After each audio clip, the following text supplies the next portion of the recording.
Bien, mesdames et messieurs, bonsoir.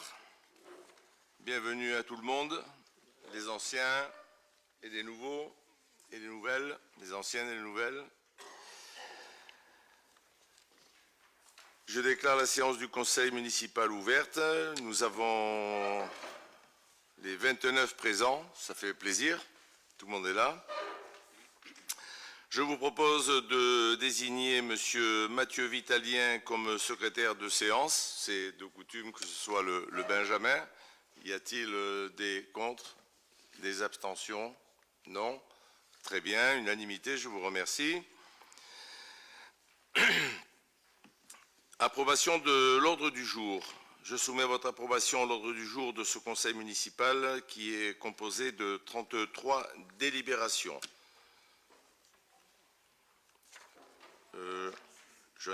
Oui, mais il ne faut pas oublier les quatre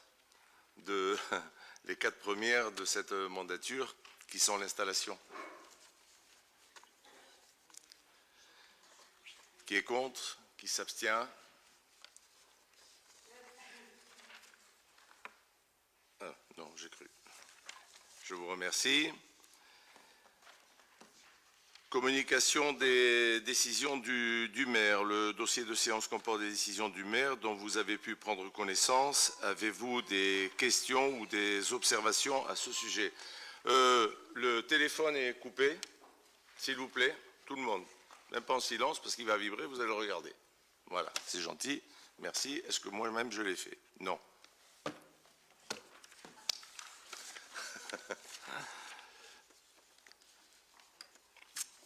Voilà, excusez-moi, je ne vais pas poser la question. Ça va, Madame Dubois, c'est bon? Non, on n'a pas d'observation.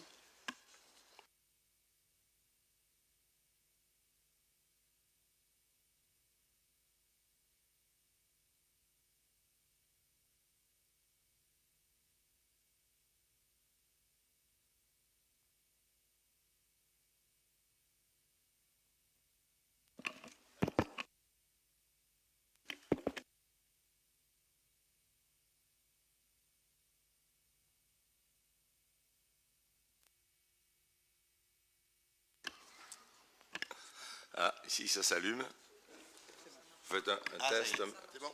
C'est bon pour tout le monde? Ok, tant mieux. Désolé. Alors, la première délibération, c'est la délibération numéro 4, approbation du procès-verbal de la séance du conseil municipal du 20 mars. Alors, comme il y a des nouveaux, je vais lire dans un premier temps. Je pense que, Madame Dubois, ça vous va comme ça? Ça fait un peu long parce que c'est chaque fois ça, mais après vous verrez qu'on saute ces étapes-là.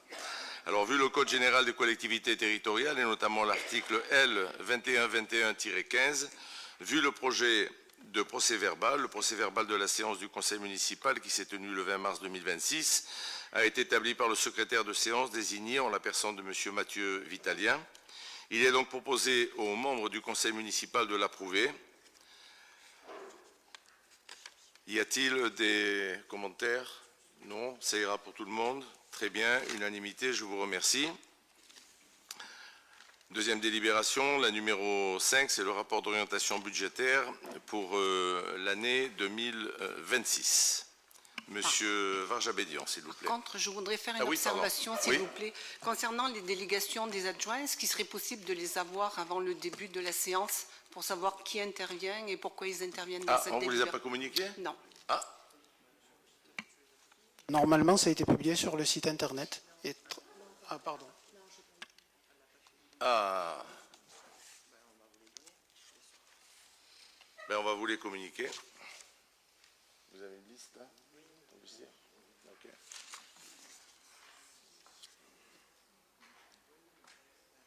On ne vous l'a pas envoyé en dématérialisé?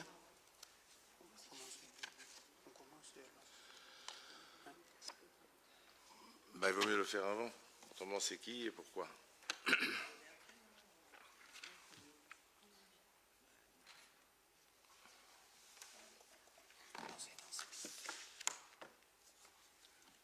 faut 5 minutes pour le sortir. Ça vous ennuie si on commence, Madame Dubois? Ok, je vous remercie. Donc, Monsieur Varjabédian, s'il vous plaît. Donc, Monsieur Varjabédian, vous intervenez en tant que... En tant qu'adjoint au maire délégué aux finances, à l'urbanisme et aux affaires foncières et à la communication. D'accord. Ça a été publié sur la page Facebook officielle de la ville. Bien, bonsoir à tous. Monsieur le maire, chers collègues, je vais vous présenter le rapport d'orientation budgétaire pour l'exercice 2026. Vous avez reçu, avec le dossier de convocation, le rapport d'orientation budgétaire dans son intégralité et également la version synthétique qui est projetée à l'écran. Alors, en guise d'introduction, on peut dire que le projet de loi de finances 2026 s'inscrit dans une stratégie de redressement des comptes publics et confirme la volonté de l'État d'associer les collectivités territoriales à la consolidation des finances publiques. Pardon.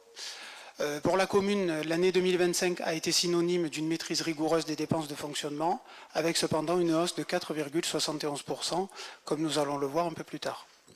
Sur la section d'investissement, on constate le dynamisme des dépenses avec la poursuite des travaux de construction du nouveau groupe scolaire, avec sur l'exercice 2025 un crédit de paiement de plus de 5 millions d'euros.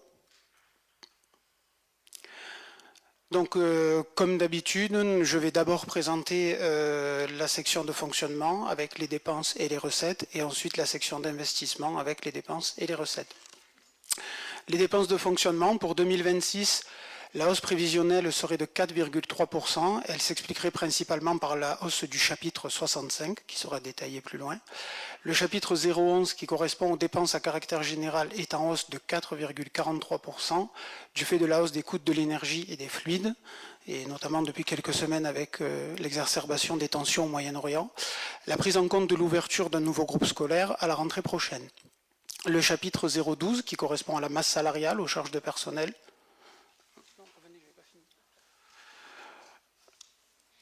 est quant à lui en baisse de 2,66%. Les hausses constatées sont liées aux révisions contractuelles, à la hausse des différents marchés publics, aux charges financières, c'est-à-dire les intérêts du remboursement de la dette, et aux charges exceptionnelles.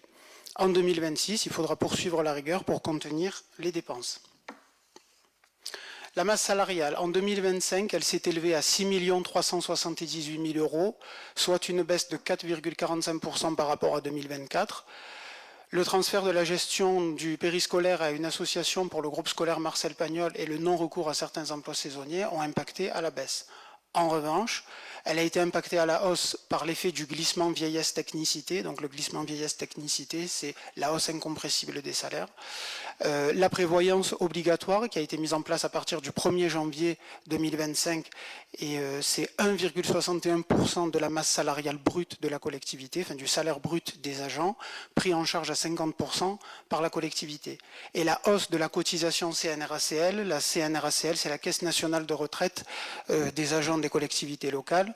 Et depuis le budget Barnier l'année dernière, nous avons une hausse de 3 points pendant 4 années consécutives. Et pour une commune comme Morières, ça représente 100 000 euros supplémentaires chaque année.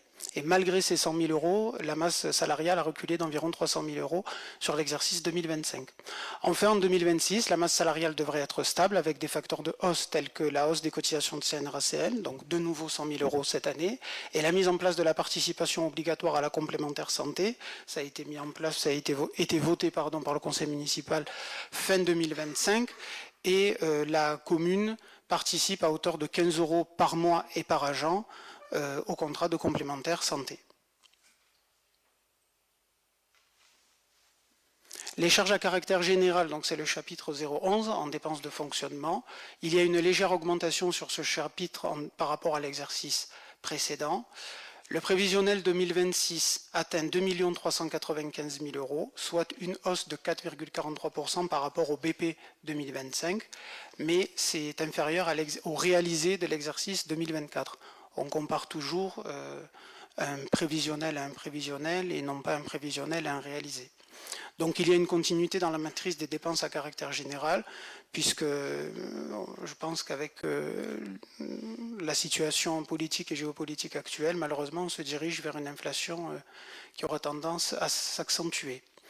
Les autres charges et les charges financières, le chapitre 65, qui correspond aux autres charges de gestion courante, est avant tout impacté par le recours à une association pour la gestion du périscolaire, donc au sein du groupe Marcel Pagnol premièrement, mais aussi de la Maison des Jeunes et d'autres missions relatives à l'enfance et à la jeunesse. En 2026, la subvention municipale qui est versée chaque année au CCAS, donc on parle là bien sûr d'une subvention de fonctionnement, sera supérieure de plus de 50 000 € par rapport à 2025, en raison notamment du recrutement d'un nouvel agent social et de l'augmentation du temps de travail d'un autre agent. La participation au SDIS, c'est une sorte de cotisation que les communes versent aux sapeurs-pompiers. C'est obligatoire. Elle augmente pour nous cette année de 4 000 € et on atteint 356 000 €. Enfin, les subventions aux associations et aux coopératives scolaires seront maintenues aux alentours de 170 000 € pour l'exercice 2026. La section de fonctionnement toujours, mais à présent avec les recettes. Elles seront largement supérieures à l'exercice 2025 en raison de la mise à disposition du personnel municipal à un prestataire de la gestion des activités périscolaires et extrascolaires et des actions relatives à la jeunesse. Les dotations et participations ainsi que les produits des services auront tendance à se maintenir. Alors, impôts et taxes, les recettes fiscales seront en légère hausse, plus 0,82%, ce qui correspond à la hausse des bases qui sera appliquée par l'État. Ça représente environ 70 000 € de recettes supplémentaires pour la commune. Donc là, il s'agit de l'impôt sur le foncier bâti, de l'impôt sur le foncier non bâti, de la taxe sur les logements vacants et d'un coefficient correcteur. Depuis la suppression de la taxe d'habitation, l'État applique un coefficient correcteur, c'est-à-dire qu'il verse une compensation aux communes pour la perte des produits de la taxe d'habitation. Donc tous ces produits totalisés, ça fait 6 386 000 € de prévision pour 2026. Et puis l'attribution de compensation qui est versée par le Grand Avignon chaque année, 1 258 000 €, ça ne bouge pas non plus. Les dotations et participations, alors tout d'abord, une baisse prévisionnelle de la DGF, la dotation globale de fonctionnement, c'est environ 25 000 € de perte pour la commune. Je parlais en introduction de la baisse des dotations de l'État et de la participation des collectivités au redressement des comptes publics. Ça se traduit concrètement pour nous par 25 000 €, là, notamment de pertes sur la DGF. Les diverses subventions émanant de la caisse d'allocation familiale devraient se maintenir. Donc nous percevons un certain nombre de subventions de fonctionnement de la part de la CAF pour le fonctionnement de toutes nos structures liées à l'éducation, à la petite enfance, à l'enfance et à la jeunesse. Par exemple le périscolaire, la crèche, la maison des jeunes et ainsi de suite. C'est environ 800 000 €, 850 000 € de subventions chaque année. Nous aurons 70 000 € pour les autres participations de l'État, c'est-à-dire la Maison France Service. Nous avons une subvention de 45 000 € et nous percevons également une subvention de l'État car les familles les moins favorisées bénéficient d'un repas à la cantine à moins d'1 €. Ensuite, 50 000 € pour la compensation versée par l'État au titre des exonérations de taxes foncières. Donc il y a un certain nombre de locaux, notamment les logements locatifs sociaux, qui sont exonérés de taxes foncières et l'État nous verse une compensation. Je précise quand même que la compensation versée par l'État est bien moins inférieure à ce qu'on pourrait percevoir si tous ces logements qui sont aujourd'hui exonérés ne l'étaient pas. En conclusion, les recettes prévisionnelles seraient supérieures de 4,41% par rapport à l'exercice 2025. Les produits des services, alors ça, pour schématiser et vulgariser, c'est tout ce qu'on facture. En 2026, ce chapitre est en nette hausse. Cela s'explique principalement par la mise à disposition du personnel évoqué précédemment. La hausse de la fréquentation des structures communales explique également l'augmentation des recettes, par exemple la crèche, les écoles, le périscolaire. Donc par exemple, on a 456 000 € de prévision de recettes pour le périscolaire en 2026. Les redevances de la crèche, c'est-à-dire ce que paient les familles pour que leurs enfants fréquentent la crèche, c'est 130 000 € annuels de prévision. Les remboursements émanant du CCAS, donc le CCAS est hébergé au sein de locaux qui sont propriétés de la commune. Pour cela, le CCAS paie un loyer qui est de 48 554 € annuels. De 15 000 € annuels. Et ensuite, il y a des agents qui sont mis à disposition du CCAS par la commune, et donc le montant de cette mise à disposition est valorisé à hauteur de 48 554 € pour 2026. Ensuite, nous avons le paiement d'une redevance par le Grand Avignon pour la mise à disposition de la salle de danse qui se trouve ici même à Folard et qui est donc occupée à demeure par l'école de danse du Grand Avignon. Et enfin, nous avons 15 000 € pour les régies de spectacle et les sponsors de la fête des associations. Les régies de spectacle, ça correspond principalement aux entrées pour la soirée bavaroise ainsi que pour la fête pirate. Et les sponsors de la fête des associations, c'est lorsque les entreprises, les commerçants prennent un encart dans le Morière Magazine contre le paiement d'une participation. Alors ensuite, nous avons les chapitres 75 et 77. Le chapitre 75, qui correspond aux autres produits de gestion courante, comprend avant tout des recettes locatives. Il sera en hausse d'environ 20% sur 2026. Donc nous avons 60 000 € de revenus des immeubles. Alors, il faut distinguer les logements dont la commune est propriétaire et qu'elle met à la location, et certains logements qui sont aujourd'hui propriété de l'EPF, mais dont la commune est gestionnaire, et c'est donc nous qui percevons les loyers. Ensuite, il y a 40 000 € pour la location de 4 antennes relais. Nous avons 4 antennes relais implantées sur le domaine public, et donc c'est environ 10 000 € pour chacune des antennes. 14 000 € pour la redevance des ombrières et des toitures photovoltaïques. On parle ici des ombrières des parkings et des toitures photovoltaïques de la Halle-Aillot, d'une partie de l'espace Robert-Dion et d'une partie de l'école Marcel Pagnol.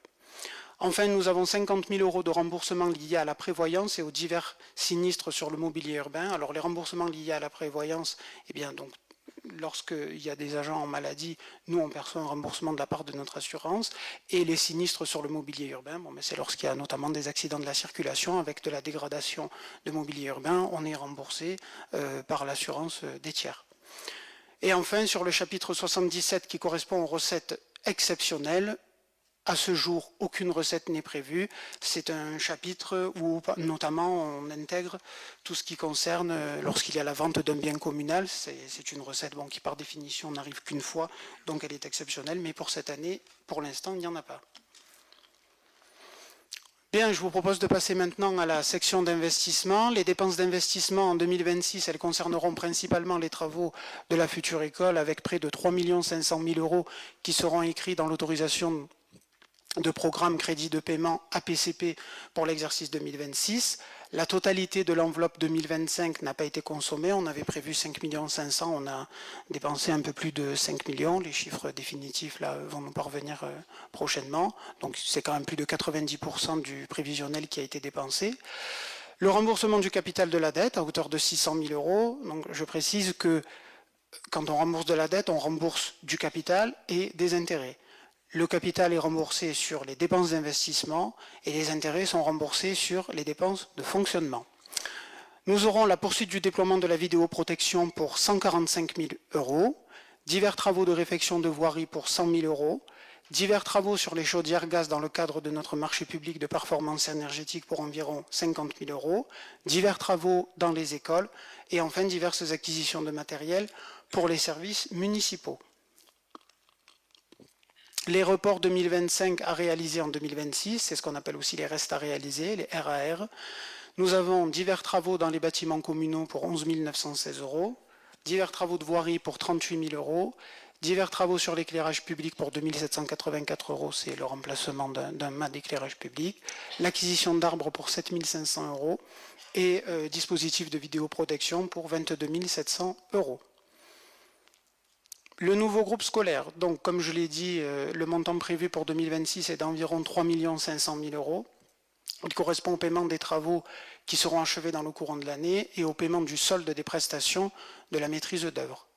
Le montant de la PCP sera actualisé lors du conseil municipal du mois d'avril où nous aborderons également le budget primitif 2026.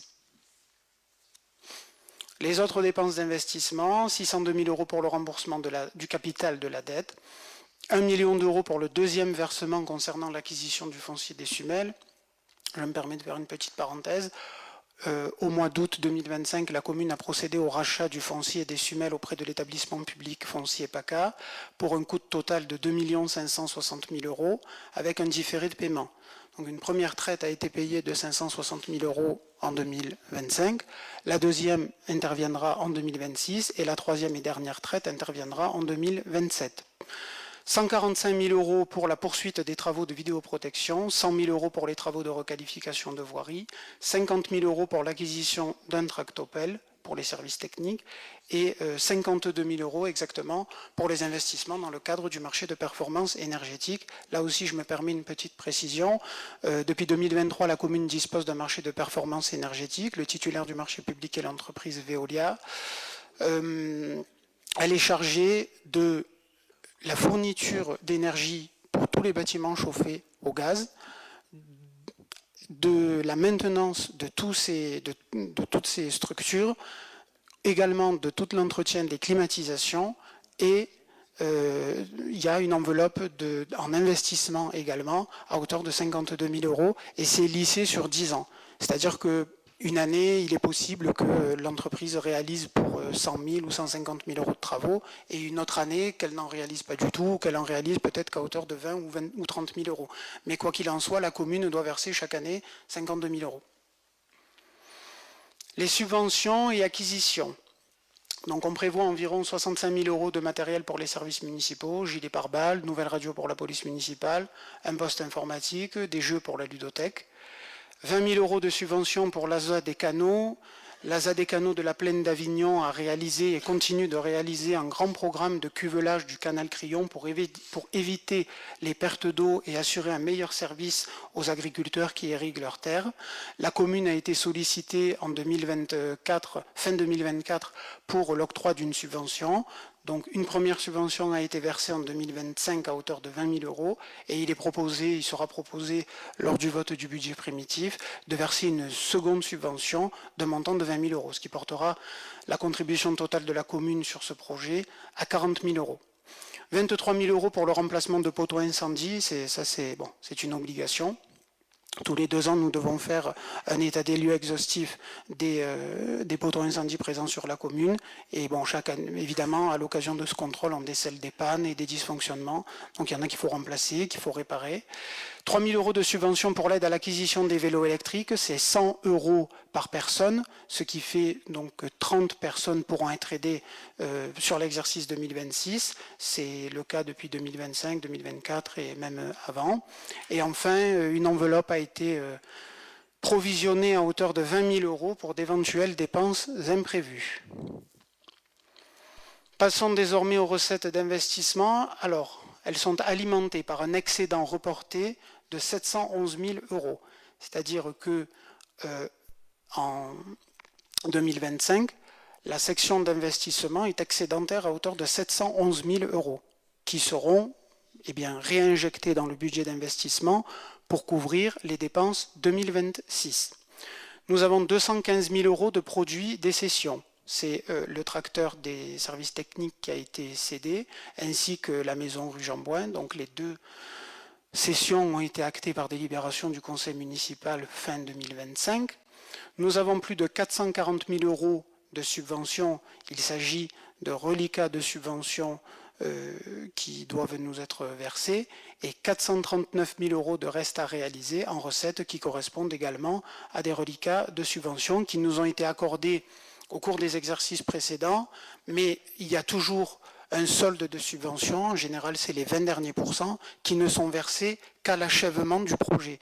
Donc par exemple pour l'école, pour toutes les subventions que nous avons reçues, ce solde de 20% ne pourra nous être versé que lorsque les travaux seront définitivement achevés. Enfin, nous avons le fonds de compensation de la TVA, le FCTVA, pour 1 million d'euros. C'est une hypothèse prudente. Sur certaines dépenses d'investissement, sur la majorité des dépenses d'investissement, la commune perçoit un remboursement de TVA. Sauf que nous, la commune, nous sommes assujettis au taux de TVA commun, c'est-à-dire 20%, mais nous ne récupérons, entre guillemets, que 16%. C'est-à-dire que quand nous payons 20 euros, donc quelque chose qu'on paye 100 euros, dont 20 euros de TVA, on va récupérer ensuite 16 euros de TVA. Donc l'estimation pour 2026, c'est environ 1 million d'euros, ça devrait être un peu plus, mais par prudence, parce qu'il faut toujours être prudent dans les recettes, on a mis 1 million d'euros. Et enfin, la taxe d'aménagement, avec une recette estimée en baisse à 90 000 euros. La taxe d'aménagement, alors elle est payée dès qu'une autorisation d'urbanisme, une construction qui nécessite, comme son nom l'indique, un aménagement, le pétitionnaire, c'est-à-dire la personne bénéficiaire de l'autorisation d'urbanisme, doit reverser une taxe d'aménagement à la commune.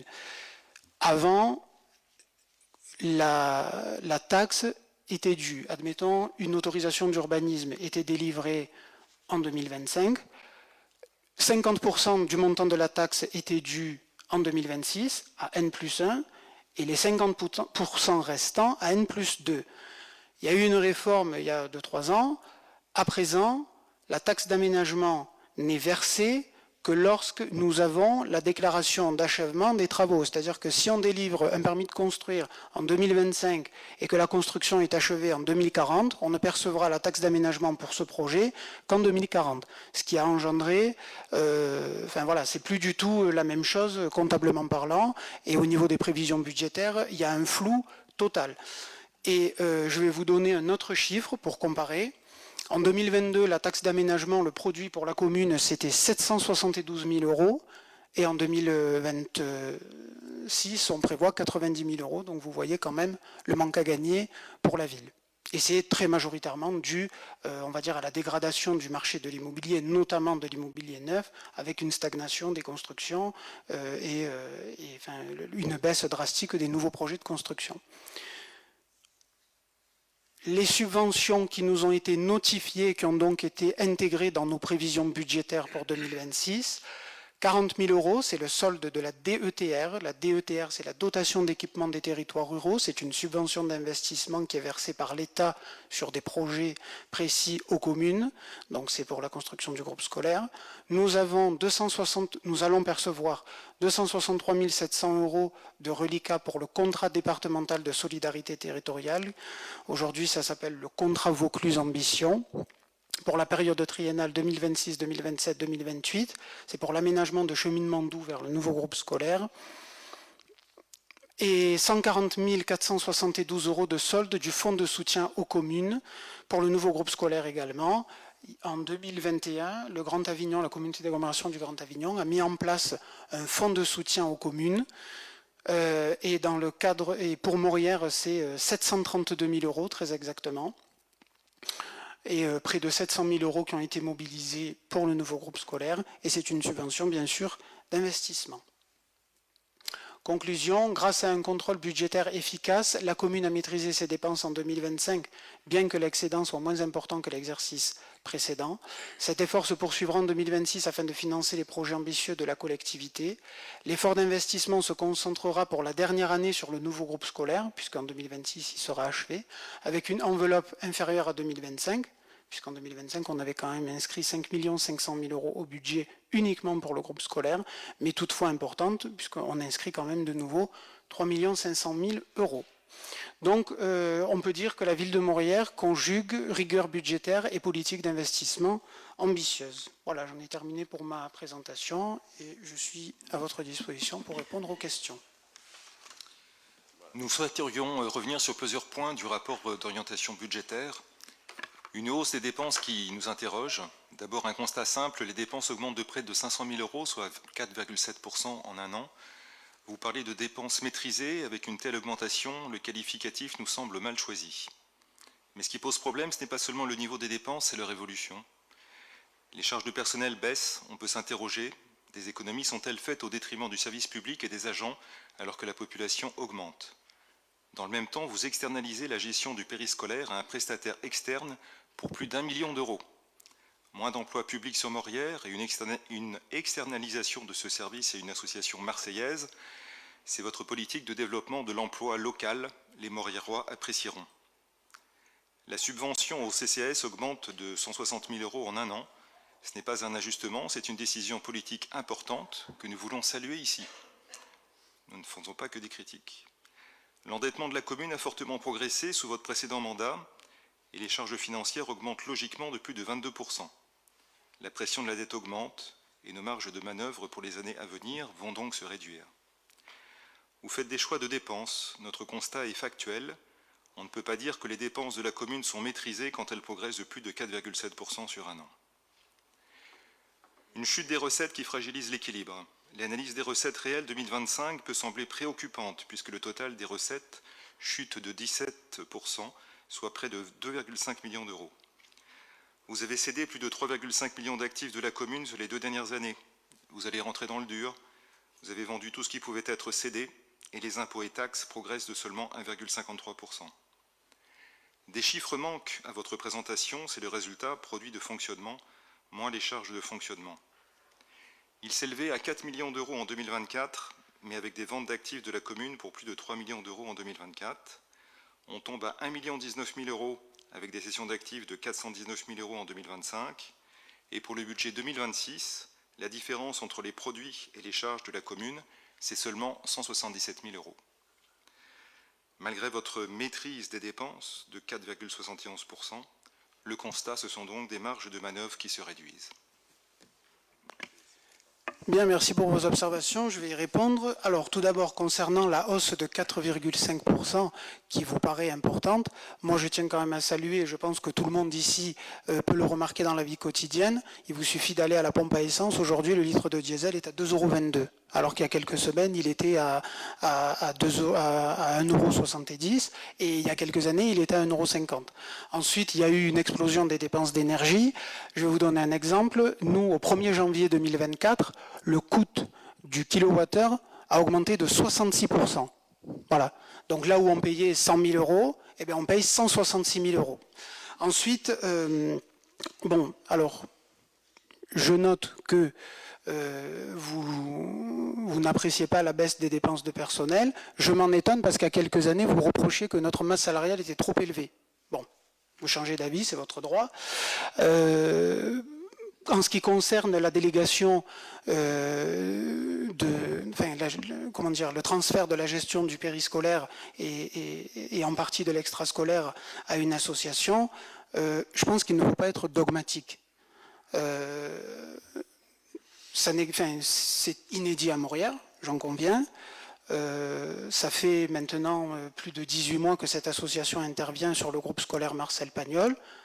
Il y a eu des comités de pilotage, notamment en présence des enseignants, des élus, des parents d'élèves, des représentants de parents d'élèves, la FCPE notamment. De l'avis unanime des participants, ils ont noté une amélioration du service. Donc, dire c'est pas bien parce que c'est une association, je considère que c'est un point de vue dogmatique. Nous, ce qui nous intéresse, c'est le bien-être des enfants. Voilà. Ben, s'il y a un meilleur service public qui est rendu, je pense que l'objectif pour nous, il est là. Ce n'est pas de savoir qui s'en chargera, c'est que le service public a été amélioré sans aucune hausse pour les familles, de surcroît. Pour l'endettement, vous dites qu'il a fortement augmenté au cours du dernier mandat. L'endettement a augmenté de 8%. Il y a eu la hausse de la dette, elle a été de 750 000 euros sur tout le mandat précédent. Mais en contrepartie, il y a eu plus de 10 millions d'euros d'investissement entre l'école, la police municipale, la vidéoprotection, la bibliothèque, les réfections de voirie, le bassin ici à Folard. Donc la hausse de la dette par rapport à tous les investissements qui ont été réalisés sur la commune, elle est minime.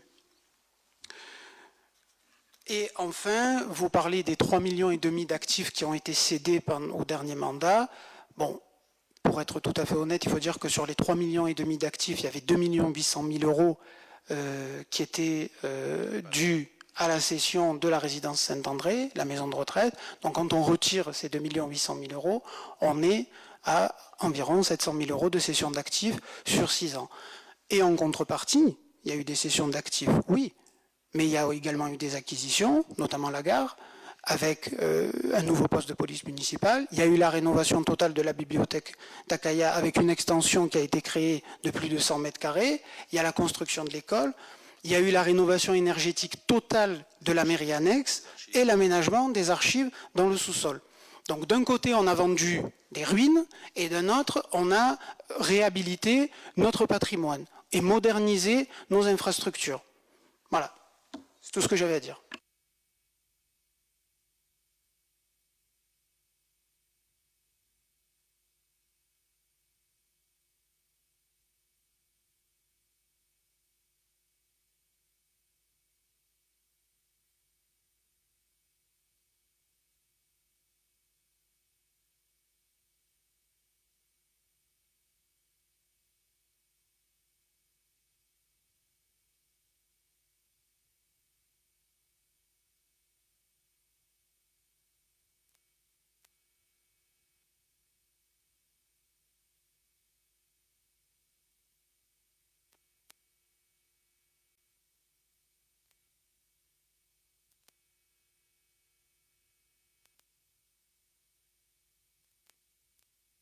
autre investissement à prévoir. Bah voilà. Ah, mais ça marche là. Ah,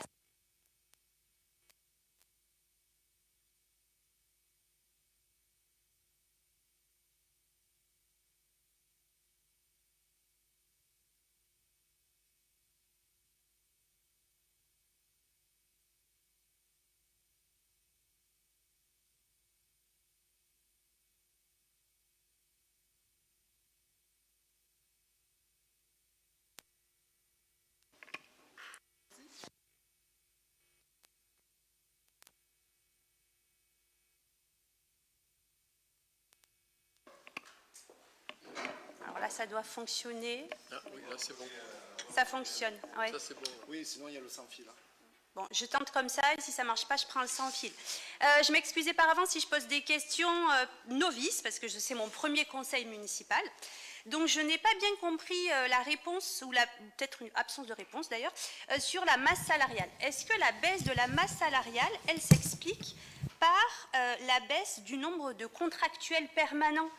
J'ai vu qu'on passait de 11 contractuels permanents à 8. Et à l'inverse, j'ai vu un peu plus tard dans le dossier qu'on augmentait le nombre de contractuels non permanents à 18 au maximum. Donc, est-ce qu'on remplace des contractuels permanents par des contractuels non permanents? J'ai vu aussi qu'il était noté en CDD et à temps partiel. Donc, est-ce que le choix de la municipalité, c'est celui de la précarité pour les agents? Ça, c'est ma première question. Je les enchaîne? Oui? Ok. En ce qui concerne Synergie, j'ai lu que le développement de la gestion des activités périscolaires et extrascolaires était estimé à 1 million d'euros. Est-ce que c'est uniquement le développement qui est estimé à 1 million d'euros? Et à ce moment-là, ma question, c'est quel est le coût total? Est-ce que ce coût, il est pour l'école Marcel Pagnol ou est-ce qu'une extension est prévue? Comment justifier cette forte augmentation du coût? Vous avez dit tout à l'heure que l'externalisation, elle était synonyme de qualité de service. Nous, on croit à l'inverse, que des fonctionnaires sous statut sont tout à fait capables, quand ils sont formés, de pouvoir accomplir cette mission.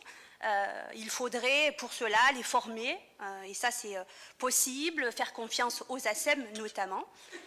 Et ma troisième question sur ce premier point concerne, pardon, vous l'avez certainement dit dans les conseils municipaux précédents, mais je n'étais pas là. J'ai lu à la page 18, dans le chapitre 13, que les primes pour les agents en arrêt maladie étaient désormais modulées par rapport à leurs arrêts. Donc voilà, je voulais savoir si c'était une décision municipale, si c'est le cas, quel est le montant de l'abattement qui est prévu, et de la double peine pour les agents qui déjà depuis l'année dernière, en plus du jour de carence, ont aussi 10% en moins sur les indemnités d'arrêt maladie. Bien, alors je vais de nouveau vous répondre. Alors, la baisse de la masse salariale pour 2025, oui, elle est due au fait qu'il y a moins de contractuels. Puisque il y a des missions qui étaient exercées au sein, notamment des services périscolaires, par des contractuels, qui, depuis septembre 2024, sont assurés par notre prestataire, qui est l'association Synergie Family. Donc, ces contractuels ne sont plus des agents communaux et donc c'est pour ça en fait que la masse salariale a baissé, mais pas uniquement. Voilà. Ensuite, il n'y a pas de choix de précarité puisque justement au cours du dernier mandat, il y a eu environ, à l'initiative de Monsieur le maire, Monsieur Souk, une trentaine de stagiairisations et de titularisations, c'est-à-dire que c'est des gens qui a enchaîné des contrats de 6 mois sous une majorité socialiste, mais grâce à un maire RN, ils ont été titularisés dans la fonction publique et ils ont désormais l'équivalent d'un CDI. Donc il n'y a aucune volonté. Donc beaucoup avaient jusqu'à 52 contrats. Voilà, et la commune avait même été condamnée pour ça. Je les ai tous stagiairisés.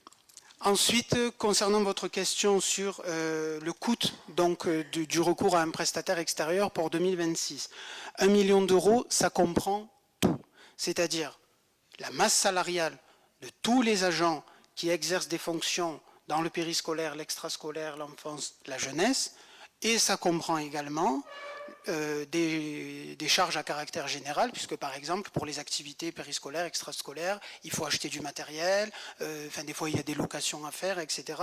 Tout est compris. Et à titre de précision, le coût pour nous, il était à peu près de 900 000 € tout compris. Donc effectivement, il y a une hausse, ça coûte plus cher à la commune, donc comme ça, cette fois j'espère que vous ne direz pas qu'on fait des économies sur le dos des enfants, voilà. Donc la commune paye plus cher pour que les enfants ils aient un meilleur service. Et dire qu'il y a un meilleur service, ce n'est absolument pas remettre en cause les compétences et l'engagement des agents de la collectivité, en aucune façon. Mais bon, il y a ce choix qui a été fait parce qu'il y avait justement avant une majorité de contractuels qui intervenaient, il y avait une précarité de l'emploi, il y avait une instabilité dans les équipes. On a eu le recours à cette association, ça s'est stabilisé et ça s'est amélioré. Pourquoi changer ce qui marche?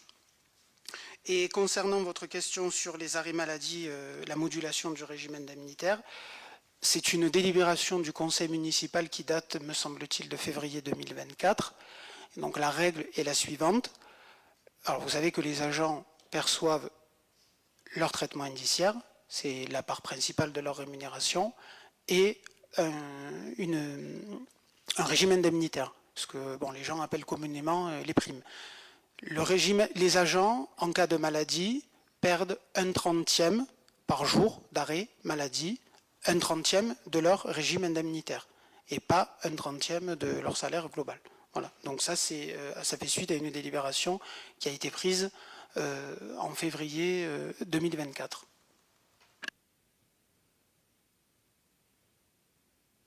Je peux me permettre d'intervenir, monsieur le maire ? Oui, mais de façon courte, parce que... Non, je voulais juste rajouter concernant Synergie Family, il y a eu, je dirais, un sondage qui a été fait auprès des parents, d'accord ? 95% des parents sont très satisfaits de ce qui se passe à l'heure actuelle sur Synergie. Donc, quant à dire que vous n'avez pas le même son de cloche, à mon avis, allez plus souvent dans les écoles et vous aurez leur avis. Merci. Il n'y avait pas que ça, tant qu'on y est, on va rajouter une petite couche, à savoir qu'on a associé à la réflexion les parents d'élèves, les associations de parents d'élèves, la FCPE qui a dit c'est très bien, tout marche très bien, tout le monde était content, satisfait. Nous avions même des gens qui ont souhaité passer de la fonction territoriale chez ils y sont encore. Et ils font un travail excellent. L'avantage aussi, c'est que l'ensemble de ce personnel est formé en permanence, parce nous l'avons visité avant de nous décider, ils ont un centre de formation, agréé d'ailleurs, ils forment même pour d'autres, à Marseille. Ils sont très bien installés. Ils sont installés dans les anciens ateliers de Paul Ricard. Paul Ricard avait de l'argent, il faut voir les installations qu'ils ont, les salles de réunion, la façon informatique permanente, même à distance, voilà ce qu'on ne pouvait pas nous permettre. Il n'y a plus de turnover, il n'y a plus d'absence, il en manque 2 ce matin. Ça aussi, ça s'est terminé, vous voyez? Voilà, donc globalement c'est bien. Bon, on s'est assez attardé sur le sujet. Voilà. Donc pour le rapport, c'est ça. Pas de vote, mais vous devez prendre acte de tout ce que nous vous avons présenté. Y a-t-il des contre, des abstentions? Très bien, je vous remercie.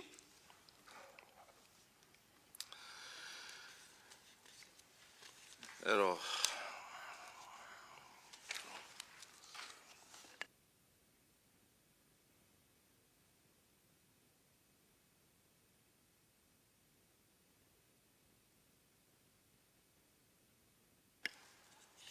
donc, délibération numéro 6, le règlement budgétaire et financier. Et encore, Monsieur Vajabédian, s'il vous plaît. Alors, donc, à la suite du renouvellement du conseil municipal, nous devons approuver le règlement budgétaire et financier de la commune. En 2024, nous avons adopté la nomenclature budgétaire et comptable M57. Et conformément au Code général des collectivités territoriales, il nous faut à présent délibérer sur le règlement budgétaire et financier. Ce règlement expose, vous l'avez eu, donc il y a la délibération, il y a une pièce jointe de la délibération, il y avait le règlement dans son intégralité. Il expose l'ensemble des règles relatives à la gestion comptable et budgétaire de la commune. Donc, notamment, les grands principes à respecter dans l'élaboration du budget, la manière dont les dépenses sont engagées, exécutées, liquidées, donc il y a un devis, une validation, l'édition d'un bon de commande, ensuite une fois que les travaux sont faits, une facture, et ainsi de suite. Les différentes étapes de la construction du budget de la commune, avec le rapport d'orientation budgétaire qui vient de vous être présenté, ensuite l'adoption du budget primitif qui intervient en général au mois d'avril, avec le vote des taux d'imposition, l'affectation du résultat, et ainsi de suite, et l'organisation des régies de recettes et des obligations pour les agents qui effectuent ces missions. Par ailleurs, en ce qui concerne la comptabilité, le règlement budgétaire et financier comporte diverses dispositions relatives à la gestion du patrimoine communal, aux règles à respecter en matière d'amortissement, aux obligations en matière de provision budgétaire lorsque nous avons connaissance d'un risque, les restes à réaliser sur le budget d'investissement et les rattachements sur le budget de fonctionnement, les virements de crédit de chapitre à chapitre, c'est une nouvelle disposition autorisée par la M57, et il y a en outre dans le règlement financier toute une partie relative aux autorisations de programme, donc les APCP que j'ai brièvement évoquées dans le rapport d'orientation budgétaire. Dans notre cas, à Maurière, nous n'avons qu'une seule autorisation de programme, elle concerne le groupe scolaire des Craux. Le règlement précise toutes les règles à respecter en matière de création d'une AP, de son actualisation et de sa gestion au cours des différents exercices budgétaires. Enfin, ce règlement précise les conditions du recours à l'emprunt, qui ne peut servir qu'à financer des dépenses d'investissement. L'État, lui, a le droit d'emprunter pour financer son fonctionnement, mais nous, les collectivités, nous n'avons pas le droit. Et je précise que le règlement budgétaire et financier peut éventuellement faire l'objet de modifications ultérieurement, par voie d'avenant notamment, mais ça nécessitera une nouvelle délibération du conseil municipal. Est-ce que vous avez des questions? Oui, des apports de compléments d'information concernant notamment la comptabilité d'engagement en page 56. Qui c'est qui valide les engagements inférieurs à 500 € et après les supérieurs entre 500 et 5 000 € et au-delà? Alors, pas précisé. La directrice générale des services peut engager les dépenses jusqu'à 1 500 €, et bon, bien sûr, monsieur le maire, et au-delà de 1 500 €, c'est uniquement monsieur le maire. Voilà. Personne d'autre ne peut engager une quelconque dépense au sein de la commune. D'accord. Après, c'est au niveau de la gestion des demandes de paiement, c'est en page 7. Il y a le délai d'ordonnancement de l'ordonnateur de 20 jours entre la date de la réception de la facture sur Chorus et validation de cette facture.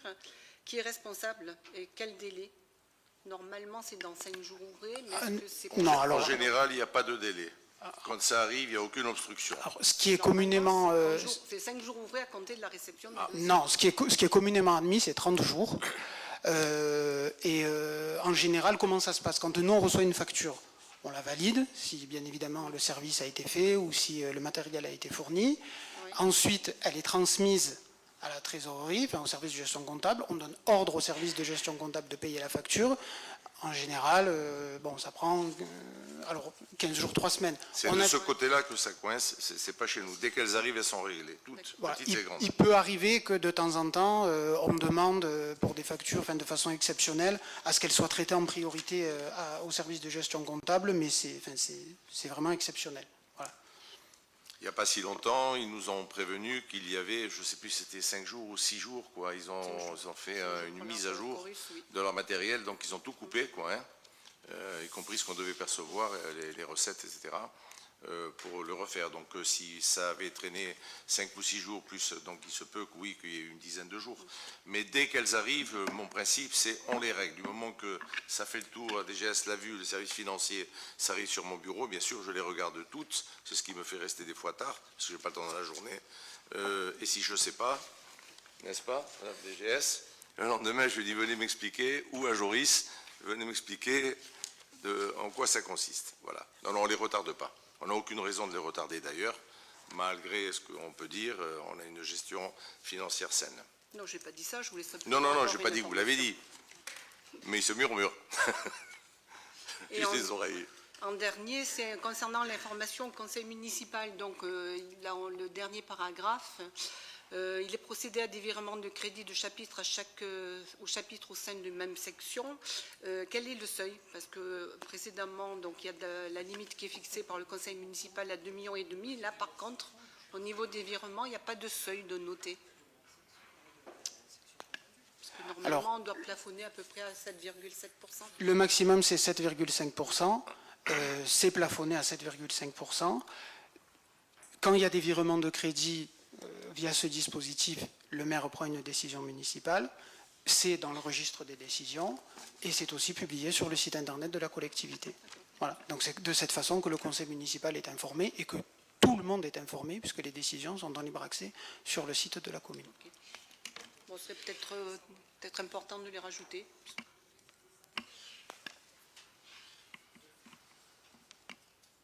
Il est précisé, le maire rend compte des décisions prises au titre de la délégation de pouvoir donnée par le conseil municipal en matière de gestion. Et il me semble qu'il y a eu une délibération au mois de décembre 2025 parce que chaque année, le conseil municipal doit autoriser le maire à pouvoir procéder à des virements de crédit dans ce cadre-là. Et si je ne me trompe pas, il y a eu en septembre ou en décembre 2025 une délibération. Il va y en avoir une aussi tout à l'heure. Voilà. C'est là, pardon? Voilà, c'est la délibération 069, me dites. Voilà, de l'année 2025. Vérifier. Non, c'est bien de le préciser parce que des fois ça peut passer. Très bien.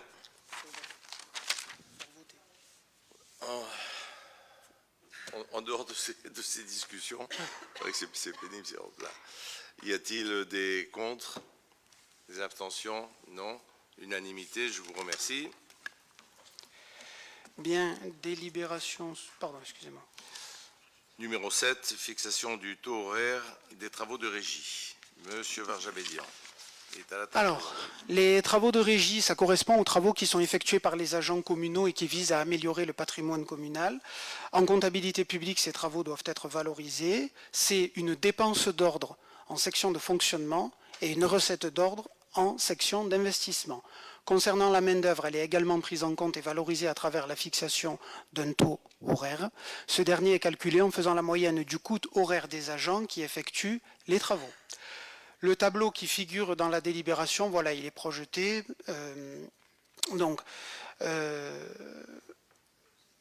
Indique le coût horaire moyen pour chacun des grades des agents qui sont amenés à faire des travaux. Et la moyenne totale, c'est le dernier chiffre tout en bas, tout à droite, est de 25,45 € de l'heure. Je vous prie de nous excuser, peut-être que certains d'entre vous l'ont vu, il y en a qui l'ont vu, je sais. Une petite coquille s'est glissée dans le tableau. Pour la colonne, là, 151,67, il s'agit des heures mensuelles, et donc on ne parle pas bien sûr d'euros, mais d'heures. Voilà. Donc en fait, quand les agents, par exemple, ils repeignent une classe ou ils font des aménagements dans nos bâtiments communaux ou même parfois, c'est plus rare, mais sur l'espace public, tout ça, ça doit être valorisé, ce qu'on appelle des travaux en régie. Et il faut, pour le valoriser, fixer aussi le coût de la masse salariale pour la commune. Et c'est pour ça qu'on propose de fixer le coût moyen à 25,45 €, qui est le coût horaire moyen des agents qui sont amenés à effectuer ces travaux. Oui, j'avais une question. Je voulais savoir si c'était déjà le cas, en fait, ce transfert des dépenses de fonctionnement vers l'investissement. Voilà, moi je ne maîtrise pas parfaitement le budget. Je me demandais... Alors j'ai bien lu, vous avez noté que ça permettait de valoriser le patrimoine, que ça permettait aussi de réduire la TVA, mais en réalité c'est plutôt partiel, en fait, hors personnel. Et ça me donnait plutôt l'impression, en fait, d'améliorer les comptes, surtout, en transférant des dépenses de fonctionnement vers des dépenses d'investissement. Voilà, donc je voulais savoir si c'était un ajustement comptable, je sais bien que c'est réglementaire, ou plutôt une stratégie financière. Alors, on n'est pas trader, désolé, donc il n'y a pas de stratégie. Mais en fait, c'est une dépense en fonctionnement. Donc quelque part, ça dégrade le fonctionnement, puisque c'est une dépense supplémentaire, et ça améliore l'investissement, parce que c'est une recette. Ce qui est important, c'est que cette valorisation corresponde à la réalité. Si par exemple dans notre budget on inscrit sur cette ligne budgétaire 500 000 €, alors qu'en réalité les travaux les travaux réalisés sont plutôt équivalents à 50 000 euros, là c'est insincère. Et effectivement, oui, ça serait de la stratégie financière pour améliorer de façon fictive les comptes de la commune. Mais ce n'est pas le cas, vous le verrez au prochain conseil municipal lors de l'adoption du budget primitif. On est, je crois, à environ 30 ou 40 000 euros. Pardon, 20 000 euros sur 2026 pour les travaux en régie. Donc c'est minime par rapport à notre budget total qui est de plus de 10 millions d'euros. Mais ça n'aurait pas été préférable plutôt de le faire, de fixer par grade plutôt que par catégorie? Je pense que ça aurait été peut-être plus juste et plus équitable. Pas vraiment, parce que tous les agents qui sont listés sont amenés à faire des travaux. Et quand ils font des travaux, ce n'est pas par exemple le technicien tout seul qui va faire un travail tout seul, c'est le technicien, par exemple, avec ses collègues qui sont agents de maîtrise ou adjoint technique principal de première classe. Donc c'est pour ça qu'il faut établir une moyenne. C'est ce qu'on avait fait, cette délibération avait déjà été votée lors du précédent mandat, elle a été validée par le contrôle de légalité, elle a été également validée par le service de gestion comptable puisqu'on s'appuie sur cette délibération pour justifier l'inscription au budget des crédits correspondants. Donc enfin, voilà, ça veut dire que le SEGC considère que c'est voilà, réaliste. Pardon. Pas d'autres questions? Ok. Des contre? Abstention? Unanimité, je vous remercie. Délibération numéro 8, le droit à la formation des élus. Monsieur Varjabédian. Conformément au Code général des collectivités territoriales, la commune doit statuer sur la mise en place d'un budget dédié à la formation des élus municipaux. Ce budget est égal au minimum à 2% de l'enveloppe annuelle des indemnités des élus et au maximum à 20% de la dite enveloppe. Donc nous proposons d'inscrire un montant annuel de 2 416 € pour la formation des élus, c'est-à-dire 2% des indemnités brutes sur lesquelles nous aurons à nous prononcer un peu plus tard. Afin de respecter l'équilibre entre la majorité et l'opposition, il est proposé d'octroyer 1 619 € à la majorité, c'est-à-dire 67% de ce montant, et 33%, soit 797 € à l'opposition. La délibération, le corps de la délibération précise en outre que les formations pour lesquelles les élus pourront bénéficier de ces crédits, avec notamment tout ce qui a trait aux finances communales, à l'organisation des collectivités territoriales, au statut des fonctionnaires territoriaux ou encore aux formations en lien avec l'appartenance à une commission municipale. Et je vous souhaiterais juste préciser en conclusion que certes 2% et 2 416 € c'est le minimum, mais lors du précédent mandat, c'était moins de 500 € qui étaient dépensés annuellement pour tout groupe confondu, pour les 29 élus. Et je précise aussi, il ne me semble pas l'avoir dit, que ces 2 416 €, c'est un montant annuel. Donc chaque année, il sera reconduit. Voilà. Donc si nous, des élus, veulent faire des formations, on s'adresse auprès du service du personnel, comment on fait? Vous pouvez vous adresser à la direction générale des services et ça sera mis en place. Voilà. Le déplacement au niveau du congrès des maires rentre dans ce budget-là ou pas? Non, le déplacement du congrès des maires est pris sur une autre ligne budgétaire puisque ce n'est pas une formation. Ok, on passe au vote. Et contre? Abstention? Unanimité, je vous remercie. Délibération numéro 9, commission d'appel d'offres, fixation des conditions de dépôt des listes de candidats. Monsieur Varjabédian. Alors, la commission d'appel d'offres est nécessaire à l'analyse des candidatures et des offres et au choix des titulaires de marchés publics qui sont passés dans le cadre d'une procédure formalisée, dont la valeur estimée en euros hors taxe est supérieure au seuil européen, mais aussi des modifications entraînant une augmentation du montant global supérieur à 5%. Concernant ce qu'on appelle aussi les jurys de concours, les membres élus de la commission d'appel d'offres font partie de la commission de jury de concours. En fait, les deux commissions ont été fusionnées. Ça, c'est fait au niveau national, ce n'est pas nous qui l'avons décidé. Le président de la commission d'appel d'offres, donc c'est monsieur le maire, puisque c'est l'ordonnateur des dépenses, fera également partie, et il sera chargé de nommer les membres nécessitant des qualifications particulières. C'est-à-dire qu'il y aura 5 élus titulaires, 5 élus suppléants en cas d'absence d'un ou plusieurs titulaires, et le maire peut nommer peut demander à certaines personnes qui ont entre guillemets un domaine d'expertise de participer également aux commissions d'appel d'offres sans voix délibérative. Donc la commission est présidée par l'autorité habilitée à signer le marché, nous concernant, c'est monsieur le maire, ou par son représentant qui est désigné par arrêté. Dans les communes de 3500 habitants et plus, la commission d'appel d'offres est composée de 5 membres titulaires et 5 membres suppléants, élus au sein du conseil municipal au scrutin de liste, suivant le système de la représentation proportionnelle, avec application de la règle du plus fort reste. L'article D 1411-5 du Code général des collectivités territoriales dispose notamment que l'Assemblée délibérante fixe les conditions de dépôt des listes. Aussi, par la présente délibération, nous proposons de fixer les conditions de dépôt des listes comme suit. Dépôt auprès de la Direction générale des services sous simple enveloppe portant mention liste des membres titulaires et suppléants, commission, CAO et jury de concours, ou par messagerie électronique à l'adresse indiquée dans le corps de la délibération, au plus tard le 8 avril 2026 à 8 heures. Une fois que toutes les candidatures seront recueillies, nous remplirons le tableau et lors du prochain conseil municipal, il faudra voter pour l'élection des membres titulaires et des membres suppléants. Donc il y aura 5 membres titulaires et 5 membres suppléants. Voilà. Et la répartition par rapport au groupe? Il y aura, comme dans le précédent mandat, alors ça se fera déjà aux voix, donc il faut faire le calcul. Si la liste Rassemblement pour Morières obtient 24 voix et les candidats de la liste Engagés et Solidaires pour Morières 5 voix, il faudra faire le calcul, honnêtement, je ne l'ai pas fait. Donc voilà. Oui, j'avais une question, s'il vous plaît. Je voulais savoir si l'externalisation du périscolaire à Synergie avait fait l'objet d'un appel d'offres. Non, puisqu'on était en dessous des seuils. Donc il y a eu une procédure formalisée qui ne nécessitait pas que la commission d'appel d'offres soit réunie. La décision d'attribution du marché public a fait l'objet, bien évidemment, d'une décision municipale qui est accessible à tout le monde. Donc voilà. Et là, il me semble, enfin je ne voudrais pas dire de bêtises, donc il faudra voir en fonction de l'estimation pour l'exercice 2026 et suivant s'il y a nécessité de réunir la CAO ou non. Voilà.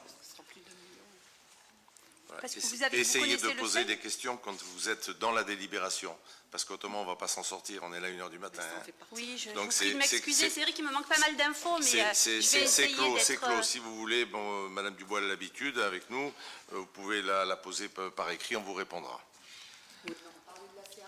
Oui, on parlait de la... Oui, voilà, il me semblait. Mais j'aurais pu la poser, sinon, dans la première Revenez partie. à Synergie Family, c'est clos ça maintenant. Donc vous nous direz, du coup, s'il y a besoin d'un appel d'offres, puisque les montants sont quand même maintenant beaucoup plus élevés.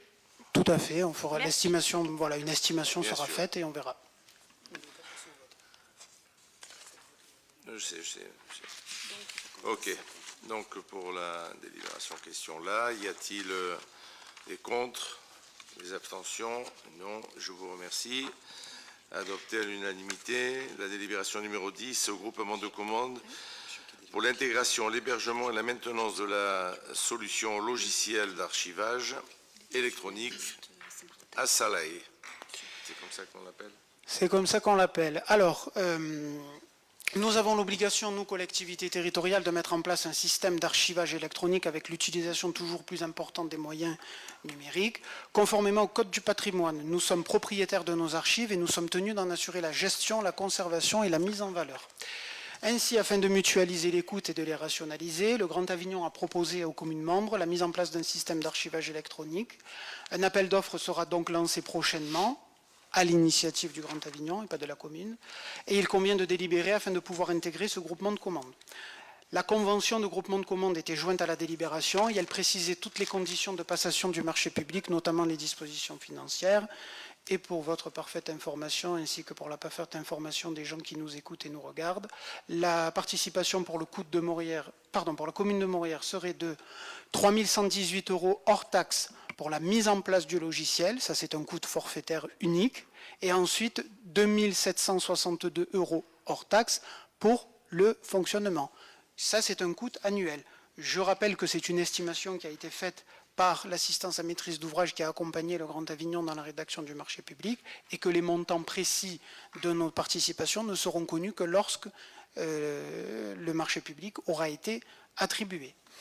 Voilà. Et je précise que c'est le Grand Avignon qui sera le coordonnateur et l'ordonnateur de ce marché public, c'est précisé dans la convention, c'est-à-dire que c'est l'intercommunalité, le Grand Avignon, qui va lancer le marché public, c'est la commission d'appel d'offres du Grand Avignon qui se réunira, et c'est la commission d'appel d'offres du Grand Avignon qui statuera et qui désignera le futur titulaire du marché public. Voilà. Voilà, s'il n'y a pas d'autres questions, y a-t-il des contre, des abstentions? Non, unanimité, je vous remercie. Délibération suivante, numéro 11, dénomination de la voie du lotissement artisanal Le Raisin, rue du Pressoir. Monsieur Varjabédian. Alors, il y a un lotissement artisanal qui est en cours de construction dans la zone artisanale des Moutes Basses. Alors, je précise, parce qu'on a eu plusieurs fois la question par des administrés, donc je pense qu'il y en a peut-être qui se la posent parmi vous. Lotissement ne veut pas dire forcément logement. En l'espèce, ce lotissement est un lotissement artisanal, c'est-à-dire qu'il n'y a que des entreprises. Le logement, d'ailleurs, dans cette zone est interdit au plan local d'urbanisme. Bon, ce lotissement va être desservi par une voie qui sera une voie privée ouverte à la circulation publique, et c'est pour ça que nous, communes, nous devons dénommer cette voie. Donc, l'aménageur nous a proposé ce nom, et c'est pour ça qu'on vous propose de dénommer cette voie rue du Pressoir. Voilà. Avez-vous des remarques? Non. Bon, c'est une bonne idée parce qu'il y a le chemin du Raisin à côté, ça tombe très bien. D'accord, unanimité, je vous remercie. Délibération numéro 12, dénomination de la voie desservant le nouveau groupe scolaire situé quartier des Craux. Monsieur Varjabédian. Bien, comme vous le savez certainement, donc il y a une voie, une rue qui a été créée qui reliera l'avenue Jean Monnet au futur groupe scolaire. Il faut nommer cette voie et il est proposé aujourd'hui de rendre hommage à M. Léon Gate, qui a été maire de Morières de mars 1983 à mars 2001. Donc la commune a, comme c'est indiqué dans la délibération, recueilli l'accord des descendants de M. Gate, à savoir son fils et sa fille, et nous l'avons obtenu, et nous les en remercions, et c'est pour ça qu'il est proposé de nommer cette voie Allée Léon Gate. Des observations? Non. Unanimité? Messieurs, dames, merci. Délibération suivante, numéro 13, dénomination de la nouvelle école, école des Craux. On est pressé par l'académie là pour qu'ils puissent l'intégrer officiellement. Monsieur Varjabédian. Bien, donc la nouvelle école, on en parle beaucoup. Bien évidemment, il nous appartient en tant que conseillers municipaux de donner un nom à cet équipement municipal. Et il est proposé École des Craux. Craux, c'est un nom emblématique de Morières. Il y a déjà le chemin des Craux, l'allée des jardins de Craux. Et voilà, ça permettra d'avoir une école avec un nom emblématique et représentatif, on va dire, de notre commune. C'est simple, mais efficace, je dirais. Et ça fait plaisir à tous les anciens propriétaires terriens du secteur. Ils sont chez eux, quoi. Ils ont une école chez eux. Je trouvais que c'était très bien. Voilà, on passe au vote. Y a-t-il des contre? Non, oui, je veux faire une observation. Ah, je vous en prie, oui, excusez-moi. Oui, ça nous interpelle, nous, cette dénomination-là. Parce que ça pose en réalité plusieurs questions, à la fois linguistiques, culturelles et symboliques. On s'est renseigné un petit peu, on a regardé le dictionnaire de Frédéric Mistral et on a vu que le mot Craux désigne un terrain qui est pierreux, qui est couvert de cailloux, et historiquement on parle même d'une plaine assez rigide, voire stérile. Et c'est vrai que trouver que donner ce nom à un groupe scolaire, ça donne une image pas trop adaptée pour une école. Une école, nous, c'est plutôt un lieu où les enfants grandissent, évoluent, s'ouvrent. C'est un espace où on cultive les esprits, et certainement pas sur un terrain stérile. Voilà, je n'ai pas la même, Voilà, donc nous... la même vue que voilà, vous, là. est-ce On a que- fait est-ce d'une terre aride et stérile. Ouais. Comme dans Mais, d'autres pays du Moyen-Orient, ils en ont fait de la végétation et des trucs. Ben, j'ai estimé mais même que au-delà c'est bien du- que des enfants évoluent dans un endroit qui a été entièrement réhabilité, Sinon- puisque c'était une terre aride. Au Ben, niveau- nous l'avons transformée. Voilà. Moi, je le Et vois au comme niveau ça. de ce nom, voilà, je voudrais savoir si les enfants ont été consultés, les parents d'élèves et les enseignants ont été consultés pour faire cette dénomination. Et bien sûr, et on demande aussi aux Chinois, aux Américains, Non, leur avis. parce que ça, On c'est- est chez nous dans un petit village, non. Non, ça c'est... On a dit que ça s'appelait les Kraous, ça s'est appelé les Kraous parce que c'était sur place. Et petit à petit, l'architecte, et en fait, quand on a commencé à voir les plans, s'est habitué à ça. Et je peux vous dire que beaucoup de gens du coin étaient contents. Parce que ça, Les c'est toujours Bernard, fait, que ça soit les groupes tous ceux scolaires, qui ont que acheté ça soit le les collège, terres, là, étaient contents. Ou la crèche, ça c'est toujours fait, on a toujours fait quand même une Bon, participation. écoutez, on ne va pas On a épiloguer. consulté. On- Je pensais, monsieur de Valkener, ça avait été fait. Non, ça n'a pas été fait. J'avais une question, excusez-moi, je vous embête, mais j'avais quand même une question. Effectivement, vous avez dit qu'on parle beaucoup de ce transfert des classes. C'est vrai, il y a eu aussi des mobilisations. Je sais que la municipalité a des compétences limitées dans ce domaine. Et ma question est la suivante. Est-ce que vous avez mené... Excusez-moi, compétences limitées? Oui. Alors, j'ai pas... Alors, en fait, si vous me laissez terminer mon Quel propos... rapport avec la dénomination des Kraous? Alors, je ne parle pas de la dénomination des Kraux, mais comme vous m'avez coupé Mais- la parole, mais- vous ne savez pas encore de quoi je veux Ah oui, parler. mais la délibération, c'est la Madame, dénomination de madame, l'école des Vous n'avez pas Krauts. l'habitude, vous l'avez dit tout à l'heure, prenez l'habitude. Nous sommes sur une délibération qui traite Ça vous de embête que nommer je vous une pose une école. question On répond à ça. Alors, à quel Et moment... on reste dans ce domaine. D'accord. Donc, Voilà. je peux Nous, pas... on propose de la nommer École des Kraous. Oui, Et mais je en- vous demande si vous êtes contre, si vous vous abstenez. C'est votre avis. J'avais une Ça va s'arrêter là parce qu'on va voter là. D'accord, ok. Vous voulez pas répondre à ma question Madame, répondez à celle-ci. C'est moi qui dirige ici. Je vous demande de répondre à cette délibération. Bon, c'est pas grave, je la poserai en question diverse Vous au la prochain poserez plus conseil tard. municipal. On aura un peu plus Très bien. de recul. Pas de problème. J'attends votre réponse. Des contre? Contre? OK. Donc il y a 5 contre. Adopté. Délibération numéro 14. Session opérée en 2025 par l'établissement public foncier Provence-Alpes-Côte d'Azur. Monsieur Varjabédian. Bien, cette délibération doit être présentée chaque année au conseil municipal. Comme vous le savez, l'établissement public foncier PACA est propriétaire d'un certain nombre de terrains sur la commune. Et chaque année, on doit... Si je vous dérange, vous me le dites. Ah bon. Donc chaque année, on doit délibérer prendre acte des éventuelles cessions ou acquisitions qui ont été réalisées par l'EPF sur le territoire de la commune. En 2025, il y a eu un certain nombre de cessions. Tout d'abord, comme vous le voyez dans le tableau qui était joint à la délibération, l'EPF a cédé à la commune les terrains des Sumelles pour un total de 2 557 000 euros. Ensuite, l'EPF a cédé au bailleur social Erilia la partie du foncier des Sumelles dévolue à la création de la résidence intergénérationnelle pour un total de 1 250 000 euros. Et l'EPF a cédé une maison qui est située sur le site République. Elle est juste derrière la Halayo. Elle était vouée à être rasée, mais comme à l'initiative de Monsieur le maire, le projet a été revu et certains fonciers initialement prévus ont été exclus, la maison a été cédée à des particuliers. Donc au total, il y a 3 967 ou 957 000 euros de cession. Je précise qu'il n'y a pas de vote sur cette délibération, il suffit simplement de prendre acte.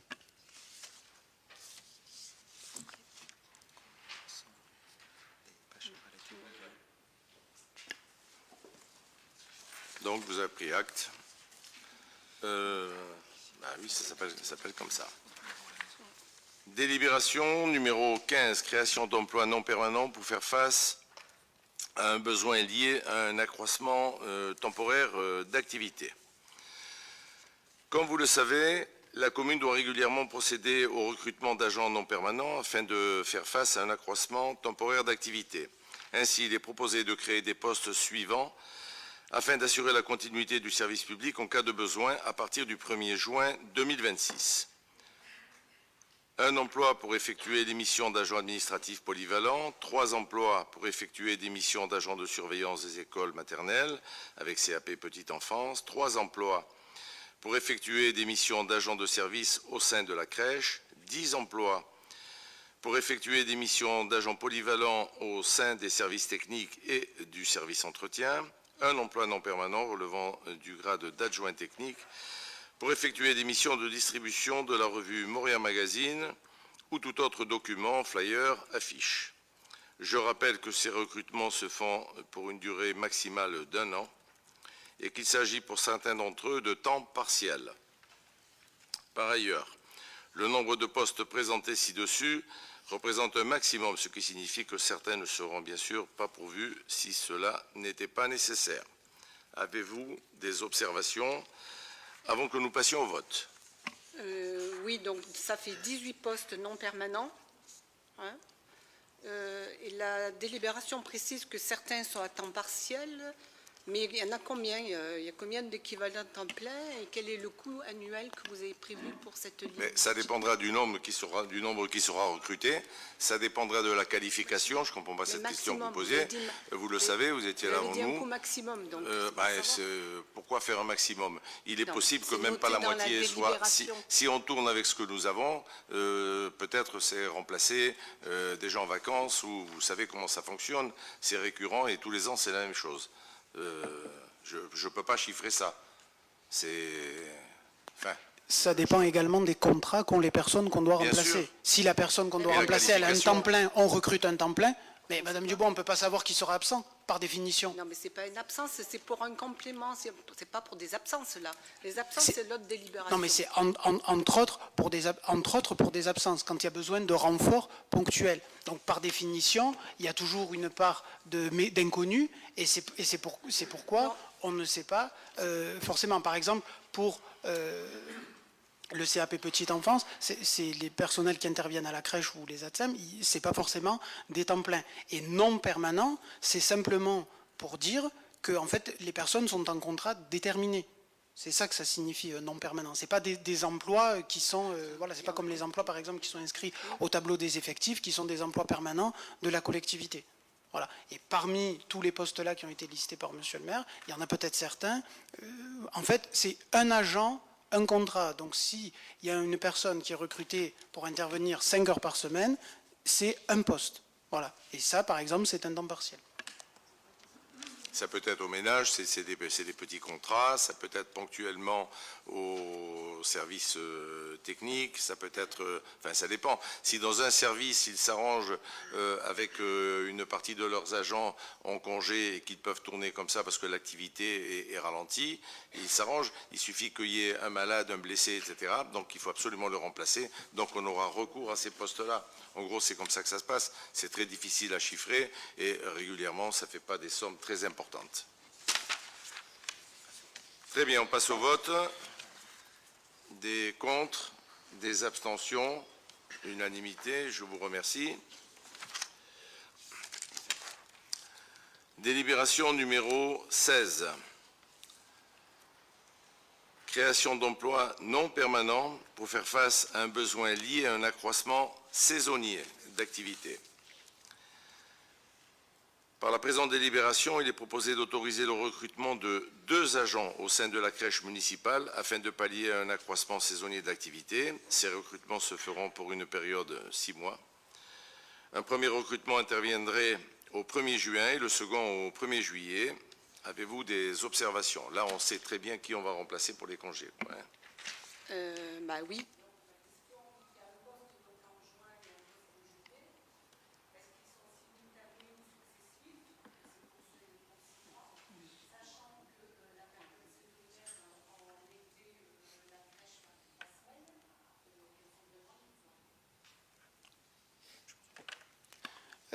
Il y a un agent qui débute son contrat au 1er juin et l'autre au 1er juillet. Ce n'est pas un qui va travailler en juin, l'autre qui va travailler en juillet.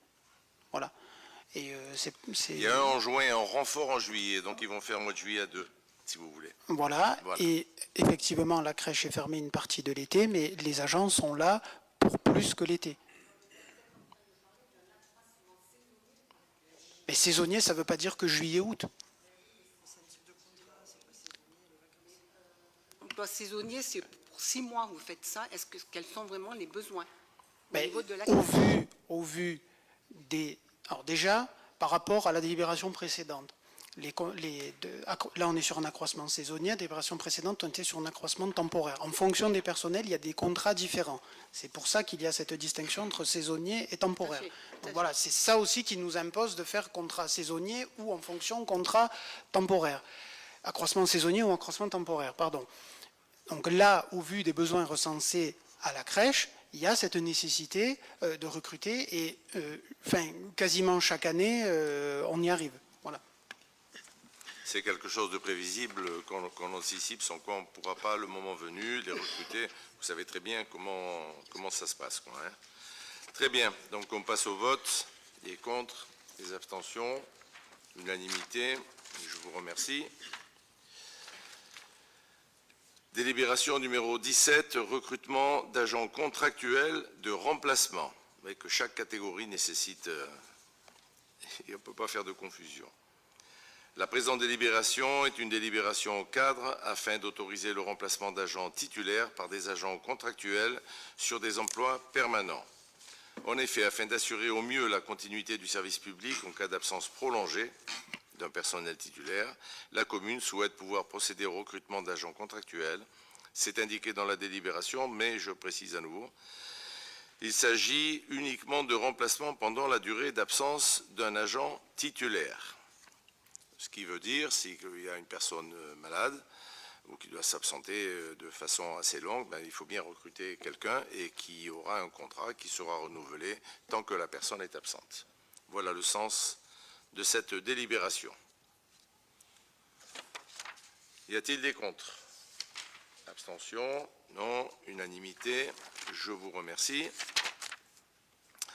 Délibération numéro 18. Création d'un comité social territorial commun entre la commune et le CCAS. La ville dispose d'un comité social territorial, le CST, composé de représentants élus du personnel ainsi que des élus de la commune. Depuis de nombreuses années, le CST est mutualisé avec entre la commune et le CCAS. Pour rappel, le CST est une instance dans laquelle sont évoqués tous les sujets relatifs à l'organisation du travail au sein de la collectivité. Il se réunit plusieurs fois par an pour échanger et statuer sur divers sujets tels que le temps de travail, les conditions de travail, les évolutions, les éventuelles suppressions de postes au tableau des effectifs ou tout autre sujet que les représentants du personnel comme des élus souhaitent évoquer. Avez-vous des observations à ce sujet? On rentre encore dans le truc habituel, ça. Hein. Combien il y a de nombre de représentants, la répartition des sièges? 4, ils sont 4. 4 et 4? C'est ça. Et on anticipe parce qu'on les tient au courant un peu avant, ce qui fait que quand ils arrivent là, ils ont déjà les informations, ça nous permet de délibérer rapidement entre nous, quoi. Donc je repose la question, y a-t-il des contre, des observations, unanimité? Je vous remercie. Délibération numéro 19, fixation du nombre de membres siégeant au conseil d'administration du CCAS. Alors, pour rappel, le CCAS traite principalement des questions relatives au logement, la solidarité, aux seniors et au handicap. Il accueille au quotidien le public pour des demandes diverses et variées, logement social, démarches administratives, aide alimentaire et autres secours d'urgence, accompagnement social de manière globale. Le conseil d'administration du Centre communal d'action sociale est composé de 8 membres. 4 membres représentant le conseil municipal, 4 membres représentants d'associations liées à la solidarité, aux seniors ou encore au handicap. Pour la mandature 2026-2032, il est proposé de fixer de nouveau le nombre de membres du conseil d'administration à 8, avec une répartition égale entre représentants du conseil municipal et représentants associatifs, conformément à la loi. Avez-vous des observations? On reconduit ce qu'on avait dit de fois. Alors, on les a informés, on a déjà des propositions, généralement ce sont les mêmes qui postulent, ce qui fait que ça rendra la situation plus simple après à pratiquer, en plus quand on se connaît. Très bien, donc unanimité, je vous remercie. Délibération numéro 20, élection des membres siégeant au sein du conseil d'administration du CCAS. Comme indiqué, excusez-moi.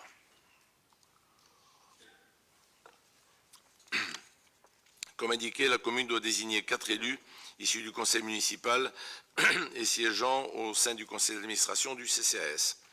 Une seule liste comportant 4 noms et respectant le principe de la représentation de l'ensemble des groupes présents au sein du conseil municipal a été déposée.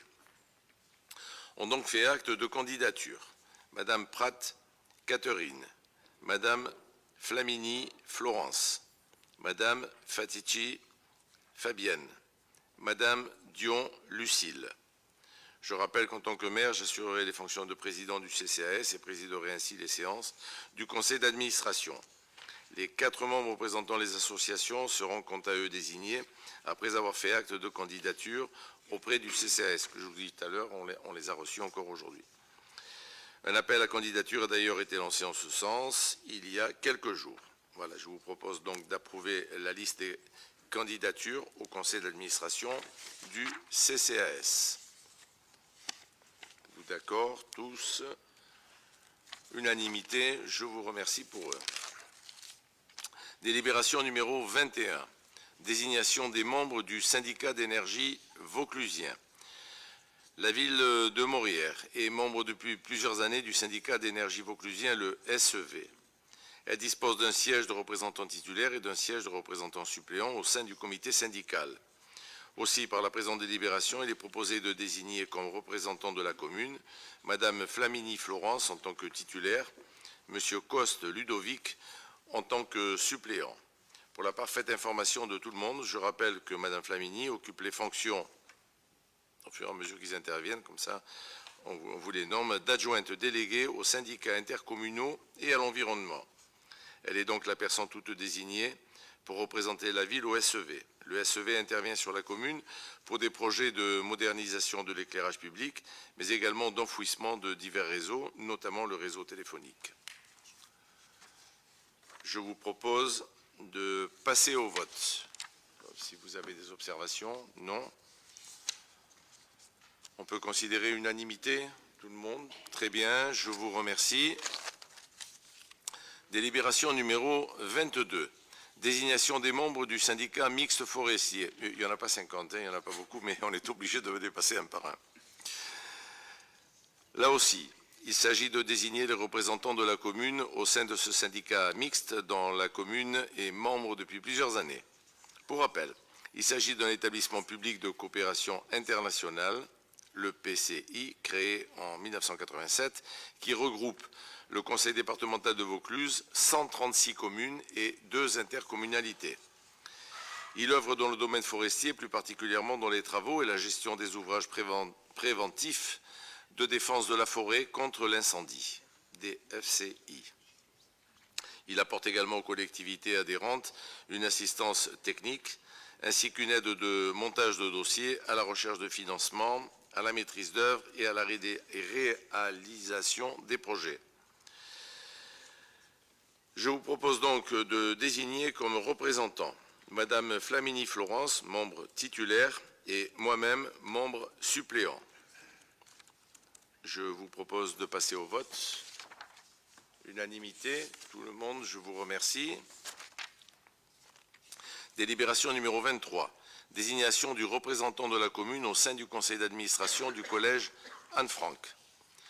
Conformément au Code de l'éducation, la commune dispose d'un siège au sein du conseil d'administration du collège Anne-Franck, ce dernier se trouvant sur le territoire de la ville. Il est donc proposé la candidature de M. Éric Devalquener, qui a la délégation de l'éducation et de la petite enfance. Jeunesse. petite enfance, c'est avec quelqu'un d'autre. Par ailleurs, conseil départemental, en tant que collectivité de rattachement, dispose de 2 représentants et la communauté d'agglomération du Grand Avignon d'1 représentant.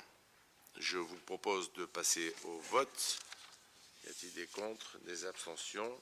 Unanimité, tout le monde, je vous remercie.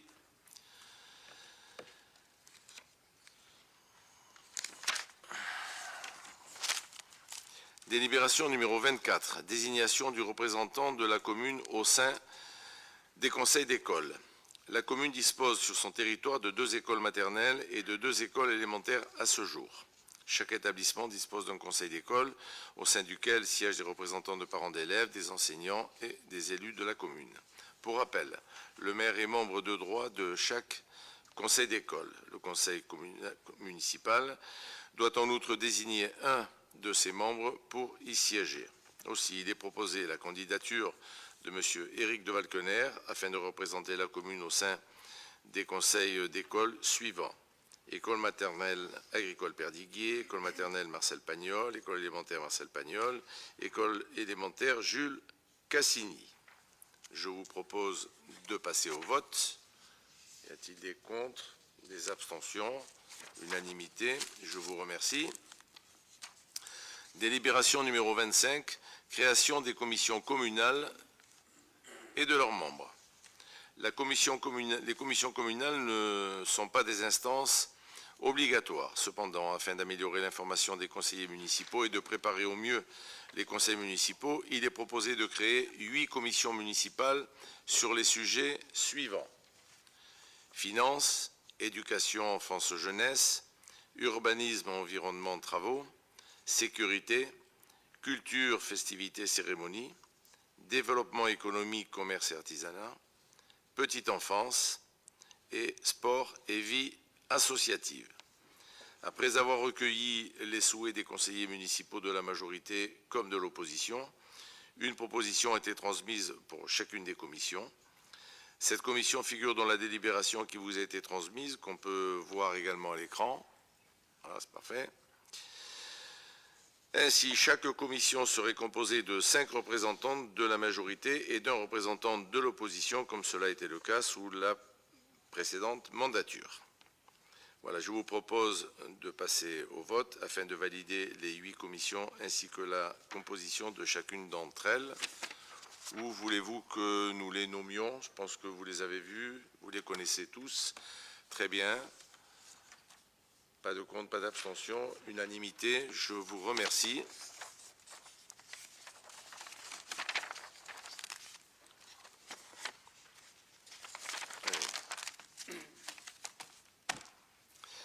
Délibération numéro 26. On a bien avancé là. Désignation d'un délégué des élus et d'un délégué des agents au sein du Comité national d'action sociale. Depuis 2024, la commune est membre du CNAS. À la suite du renouvellement du conseil municipal, il convient de procéder de nouveau à la désignation du représentant des élus et du représentant du personnel. Ainsi, il est proposé comme représentant des élus M. Grégoire Souk et comme représentant des agents Mme Sylvie Joly. Pour rappel, l'adhésion au CNAS représente pour la commune un coût annuel de 30 000 € environ. Celui-ci propose de nombreux dispositifs en faveur des agents, notamment en matière d'accès à la culture, au sport et aux loisirs. D'autres dispositifs permettent également d'accompagner les agents dans différentes situations, comme par exemple l'acquisition d'un véhicule, l'accès au microcrédit ou encore l'aide au déménagement. C'est assez vaste pour une famille qui a des enfants, c'est très intéressant. Je vous propose de passer au vote. Y a-t-il des contre, des abstentions? Unanimité. Je vous remercie. Délibération numéro 27. Délégation consentie au maire par le conseil municipal. Afin de faciliter la gestion de la collectivité au quotidien et notamment de répondre plus rapidement aux urgences, le Code général des collectivités territoriales prévoit la possibilité pour les conseils municipaux de déléguer un certain nombre de compétences au maire. Ainsi, pour l'ensemble des compétences listées dans cette délibération, il est proposé que le conseil municipal délègue son pouvoir au maire. Il s'agit, par exemple, de la possibilité de contracter un emprunt, de signer un marché public, de fixer certains tarifs ou encore d'exercer le droit de préemption. Le conseil municipal conserve toutefois son rôle et son pouvoir de contrôle. Toutes ces décisions lui étant transmises officiellement à chaque conseil municipal et également publiées sur le site internet de la ville. Ces décisions sont donc accessibles à tout le monde dans leur intégralité. Avez-vous des questions avant que nous passions au vote? Non, une observation, ce sera la Dites, même que dites-moi. j'avais faite au précédent mandat, c'est que cette délibération qui est présentée comme un outil simple de gestion constitue en réalité un transfert massif des compétences du conseil municipal vers le maire, ce qui pose vraiment un véritable problème démocratique. Vous nous proposez de vous déléguer 30 compétences, puisque normalement il y en avait 31, mais il y en a une qui a disparu, je ne sais pas pourquoi, on verra tout ça après, soit quasiment l'ensemble des possibilités offertes par la loi. Concrètement, donc, vous avez autorité sur le marché public, l'urbanisme, les droits de préemption, le contentieux, les finances, les emprunts. Cela revient à transformer le conseil municipal uniquement en organe secondaire, réduit à entériner des décisions que vous aurez prises. Or, le conseil municipal, ce n'est pas une chambre d'enregistrement normalement, mais un lieu de débat et de contrôle démocratique, ce qui nous gêne un petit peu. Et oui, je disais, vous avez normalement 31 compétences, mais quand on regarde la délibération, de 20, ça passe à 22. Je ne sais pas ce qui est devenu la 21e. Elle a été fusionnée avec la 15e. Voilà. Et moi, je voudrais simplement faire une remarque. Quand la même délibération a été présentée à la communauté d'agglomération du Grand Avignon au dernier mandat, vous avez voté pour. Donc je note que vous notez pour certaines choses au Grand Avignon et votez contre certaines choses à Morières. Et si cette délibération, si la loi offre la possibilité aux conseils municipaux de délibérer et de déléguer ses compétences au maire, c'est que c'est légal et on ne considère pas le conseil municipal comme une chambre d'enregistrement puisque toutes les décisions qui seront prises par le maire dans le cadre de cette délégation feront l'objet d'un compte rendu au conseil municipal, sont disponibles sur le site de la commune, donc accessibles à tout le monde. Voilà, il n'y a rien qui est caché, il y a toujours la possibilité d'aborder ces questions via des questions écrites, via des questions orales en conseil municipal pour l'opposition ou même pour quelqu'un d'autre. Donc il n'est pas question de considérer le conseil municipal comme une chambre d'enregistrement, mais simplement de faciliter et fluidifier la vie de la commune. S'il n'y a pas cette délibération, on fait un conseil municipal tous les soirs. Alors moi j'aime bien les gens autour de cette table, mais je ne sais pas s'ils seront là tous les soirs. Mais ce... Peut-être. Très bien, donc on passe au vote. Les abstentions. Vous êtes contre. OK, donc il y a 5 contre. Adopté. Délibération numéro 28. Fixation des indemnités de fonction des élus. Il appartient au conseil municipal de fixer le montant des indemnités des élus. Ces indemnités correspondent au pourcentage de l'indice brut terminal de l'échelle indiciaire de la fonction publique. Comme le précise la délibération qui vous a été transmise et que vous voyez à l'écran, il est proposé de fixer l'indemnité brute mensuelle à 958 € pour les adjoints au maire, soit environ 770 € net mensuels. Pour le maire, l'indemnité mensuelle brute est de 2396 €, soit environ 1900 € net mensuels. Il perçoit beaucoup moins parce qu'il s'assure pour tout le monde, y compris pour sa retraite future, que ses petits-enfants profiteront. Mais bon, c'est comme ça. Y a-t-il des observations? Des contre? Abstentions? C'est bon? Unanimité? Ok, je vous remercie.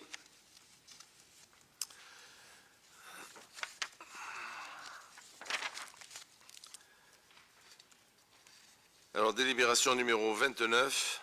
Avenant aux conventions d'utilisation d'équipements sportifs au profit des écoles maternelles et élémentaires. Monsieur Éric de Valconer.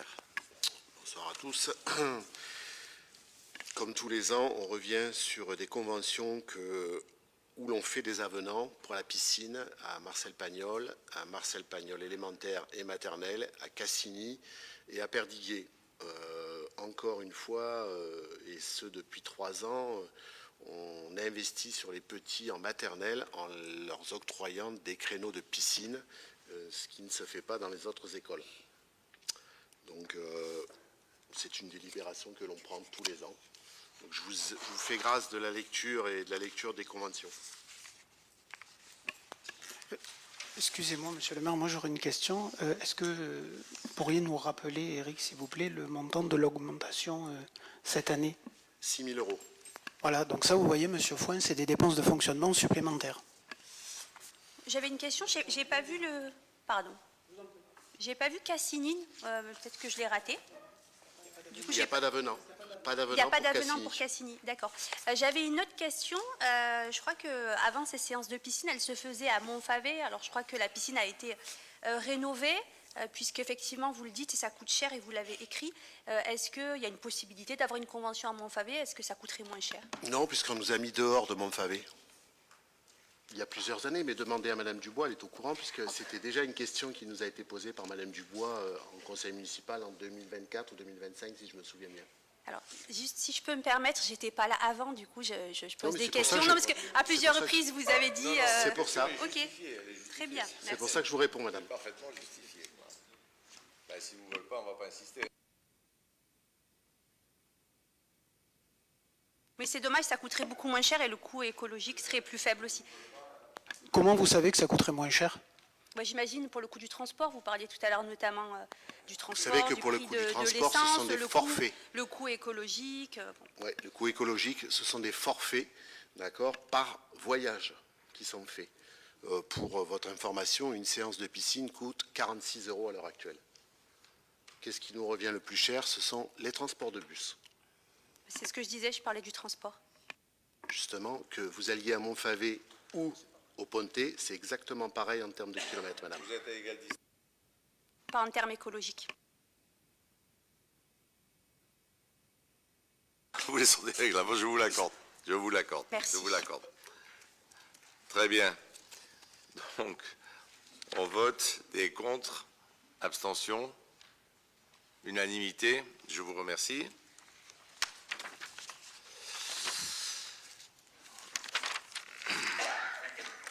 Alors, délibération numéro 30, prolongation de la convention d'objectifs et de financement, COF de la CAF 84, pour les équipements périscolaires, extrascolaires, accueil jeunes et lieux d'accueil enfants-parents. Monsieur de Valconer. C'est toujours pareil, c'est toujours une aide qui nous est octroyée par la CAF tous les ans pour les services périscolaires, accueil adolescents, maison des jeunes, la LSH extrascolaire, le LAEP, qui est fait à chaque fois par l'intermédiaire aussi de la CTG. Monsieur le maire. On passe au vote. Et contre, abstention, Moi, j'avais une question. posé. Je ne vois pas de montant. Alors, j'ai bien compris que c'était une reconduction, mais il n'y a pas d'information sur les montants. Les montants figurent dans la convention initiale qui a été délibérée en conseil municipal.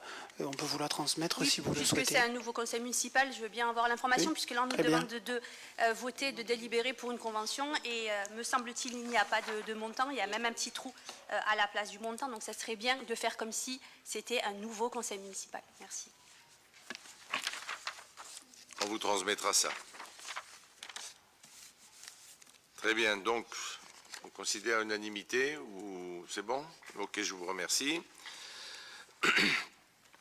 Délibération 31, convention avec la CAF de Vaucluse pour le versement d'une subvention séjour de vacances. Monsieur de Valconer. Comme tous les ans, par l'intermédiaire de la CTG, les jeunes de la Maison des Jeunes partent souvent comme idem pour l'extrascolaire. Exemple, dans très peu de temps, pour les vacances de Pâques, certains enfants vont partir sur Barcelone par l'intermédiaire de la Maison des Jeunes. La CAF nous aide à chaque fois pour ces séjours. Monsieur le maire. Oui. Je fais une petite seconde. Je vais prendre un stylo. Tiens, fais-moi le marché. Comment je marche sans stylo. Merci. C'était Est-ce qu'on pourra avoir les informations aussi là, parce qu'il n'y a aucun montant?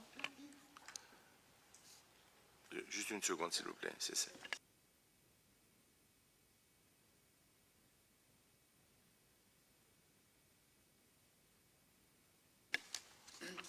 Très bien, bon, donc la 31, la convention de la CAF, c'est bon pour tout le monde, l'unanimité?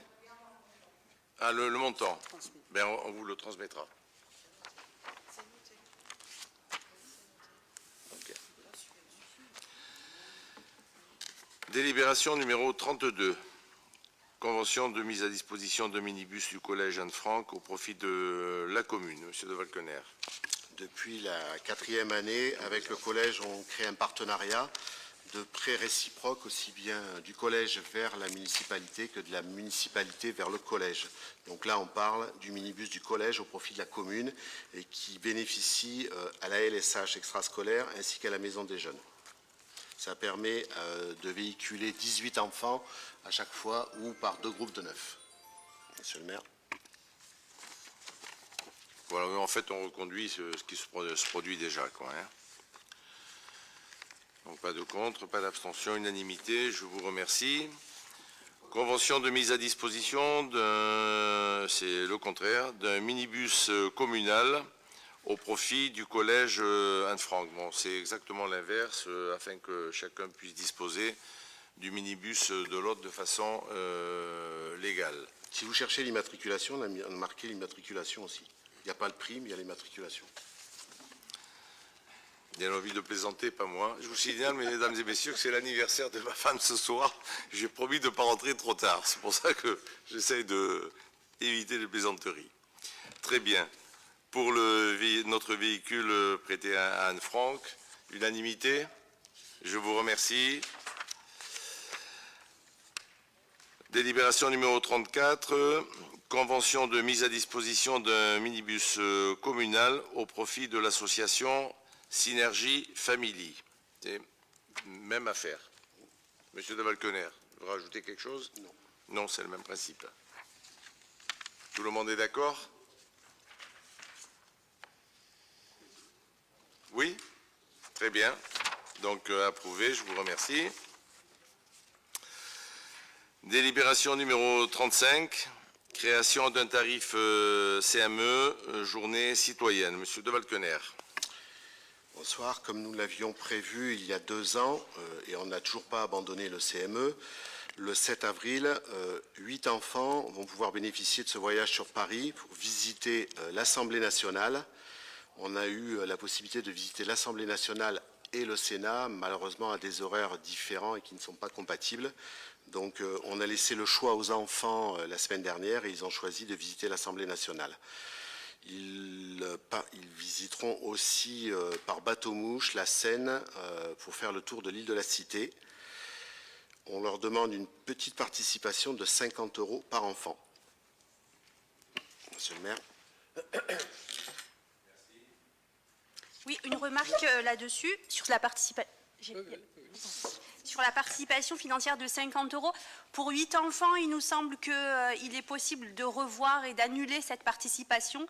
Ça pose un problème d'égalité entre les familles. Je pense que ça pourrait aussi envoyer un mauvais signal dans la mesure où dans ce conseil municipal, nous avons voté l'augmentation des indemnités pour les adjoints, exonérer les familles moriéroises de 50 €. Pour 8 personnes, je crois que ça ne va pas faire un trou dans le budget de la commune. Voilà, donc c'est la demande qu'on vous fait pour les enfants, pour l'égalité, pour les Moriérois. Nous entendons votre demande, mais c'est notre choix. Merci. Voilà. Il a répondu. On va passer, Merci, c'est noté, et ça sera dit. On va passer au vote. Y a-t-il des contre, je suppose? Ok, donc il y a 5 contre. Adopté. Et délibération numéro 36, modification des modalités de versement des prestations de la Caisse d'allocation familiale pour l'année 2026. Madame Pratt, s'il vous plaît. Ce sont des avenants proposés par la Caisse d'allocation familiale pour l'année 2026 qui concernent le relais petite enfance, le lieu d'accueil enfants-parents et le poste de chargé de coopération territoriale. Ces avenants portent uniquement sur la mise à jour des modalités de versement, à compte, solde, calendrier et conditions, dans l'attente du renouvellement de la CTG. Nous vous demandons d'approuver les 3 avenants relatifs aux nouvelles modalités de versement pour 2026, la prochaine convention devant être validée et signée fin 2026 pour les années 2027 à 2031. Très bien, merci Madame Pratt. On passe au vote. Et contre, les abstentions. Unanimité. Je vous remercie. Je lève la séance. Je vous souhaite à toutes et tous une très bonne soirée.